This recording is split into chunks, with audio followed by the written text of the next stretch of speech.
a Sharpie. And after they evaluate it, I hand them a piece of paper and I say, well, this is your house. Tell me where your house fits with those properties.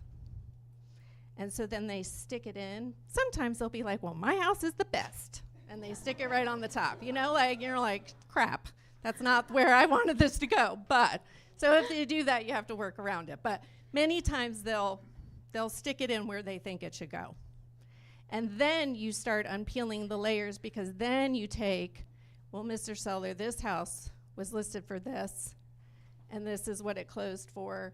And you said, you know, you thought your property was worth $800,000, but this one closed in 3 days and it closed for $745,000.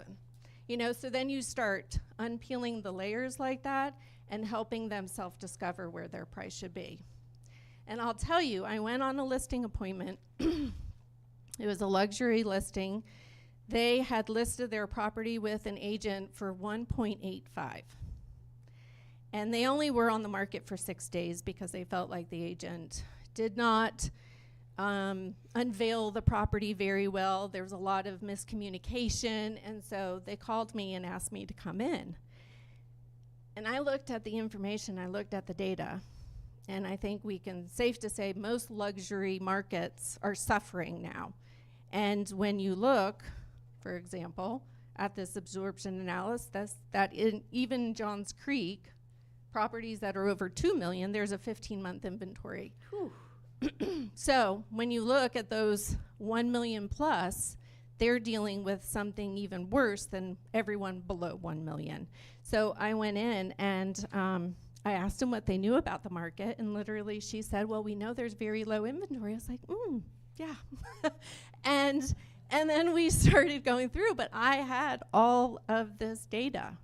I had these absorption analysis, and I had that comparative, that quick CMA, and she saw the days on market, and she saw the months of inventory, and she saw the sales price over list price ratio.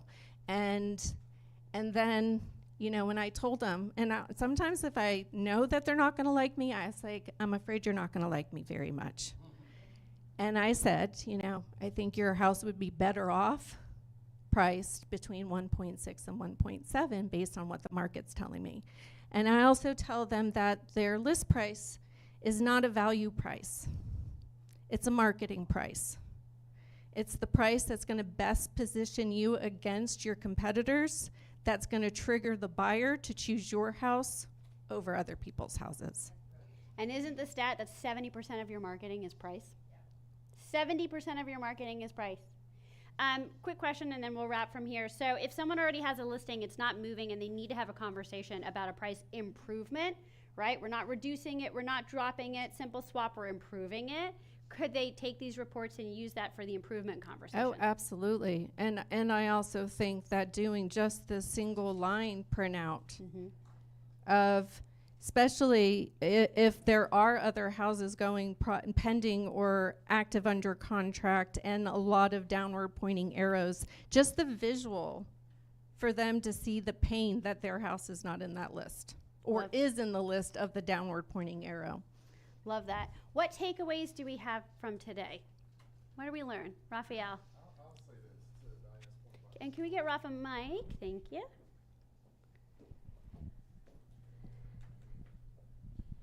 To Diane's point about the absorption analysis, it really paints a picture, and it also gives your sellers another level of trust in you and knowing what you're doing, because a lot of agents are not taking this to the appointment. So by you just showing up and taking it and explaining it like she did, they're ready to sign.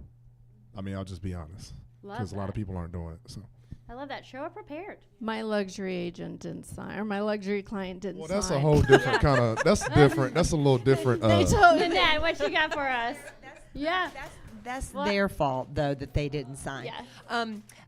The other thing that I do when I go on an appointment, and this is after I've had a chance to really look at their home, so there could be an initial appointment, I ask them, how honest can I be with you about what I see in your home? Love that. Set expectations up front. I don't want to just come in and just start saying, and your house doesn't have this. I want to get their permission before I talk about it. Love that. One more takeaway and then we'll wrap. I actually have a listing appointment next week for a house that's been on the market for a while. It's a luxury listing as well, and and this guy's a developer, so he has multiple houses. So the first thing he told me to go check out the house. First thing he said is, "Did you see anything wrong?" So everybody that wants to listen, they're like, "Oh, it's beautiful. It's this. It's this. It's It's this." amazing. And I'm like, "Well, let me tell you something. We can The always trust you, doors. Zai, to tell them. All of the doors are stuck, so you need to do some reanalyzing what you're gonna do with those doors, because at this price point, they need to move fluidly." So how are we going to take this data to that appointment? I'm definitely taking the day to. Well, I do something completely different, but it's the same. I'm more visual. 'Kay. I try to hit every last thing the way people learn. Yeah. Some people don't like numbers. They want to. I actually have hyperlinks for my CMAs. You're like, I'm going to hit every And I one of play your the learning game, styles. but what I want you to do is I want you to look at these people's houses. We're going through pictures. So that's how I do it. Love that. But he loved the honesty, because everybody else was like, "Oh, it's so great." I'm like, "No, it needs staging. The doors need to move a little fluidly. Yeah. And then we're going to increase your price." Yeah.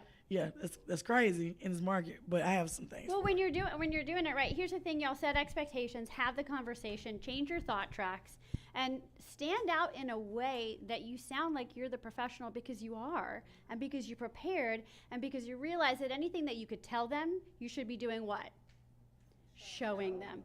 Y'all, thank you so much for coming. Happy Wednesday. Go out there, get that business, and we'll see y'all tomorrow for Quantum Leap.